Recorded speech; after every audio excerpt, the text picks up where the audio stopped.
Transition is complete in a lot of ways. Very happy with this group so far in this preseason. Very hardworking guys. It's nice to have about 6 players back that really understand what a GLIAC basketball season is like. Makes a big difference when you're actually out there competing. And the young guys really, in this first month, have really picked up a lot of things.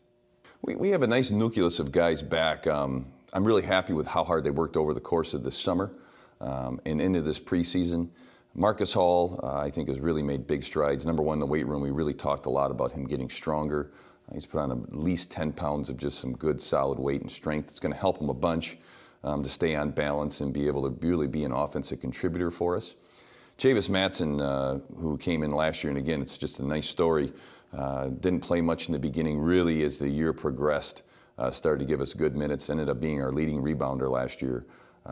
Again, had a very good summer and really is committed to having a tremendous senior year. Terry Nash has been put back a little bit by an injury. He'll be with us here in about probably another week. We're really looking for Terry to step up into a leadership role. I thought he did a nice job of that as the course of the season went along last year, really being the one returner that we had.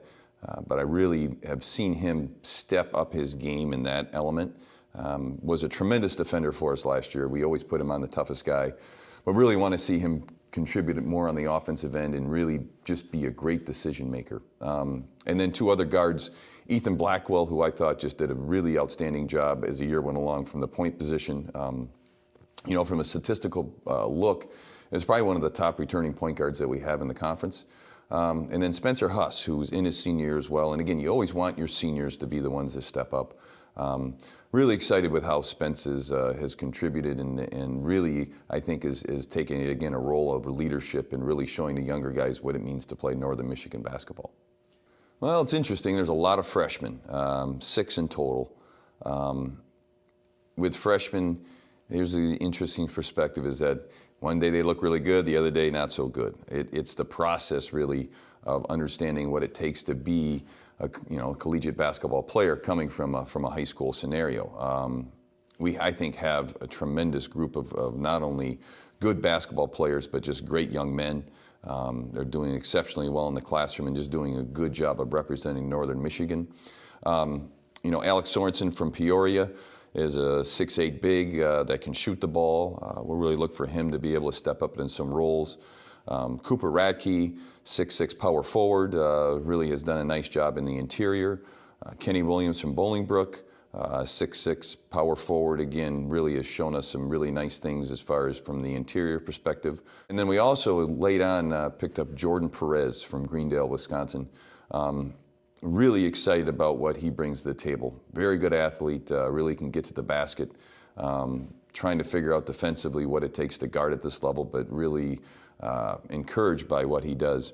And then Larry Burnett, a local here from Marquette, had a great summer, really came back in shape and strong, and probably redshirted him this year, but again, looking for great things from him.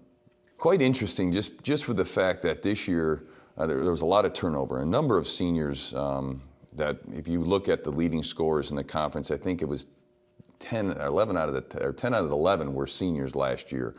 Some great teams that were led by some amazing players. I think last year, as far as the overall talent level in the conference, was very, very good. One of the best I've seen. When you lose that many good players, it's very interesting to see, okay, what teams are going to step up. And you're going to see the usual suspects. I think in the North, Grand Valley is going to have a very good team. Tech will still be a very good team. Ferris State will have a very good team.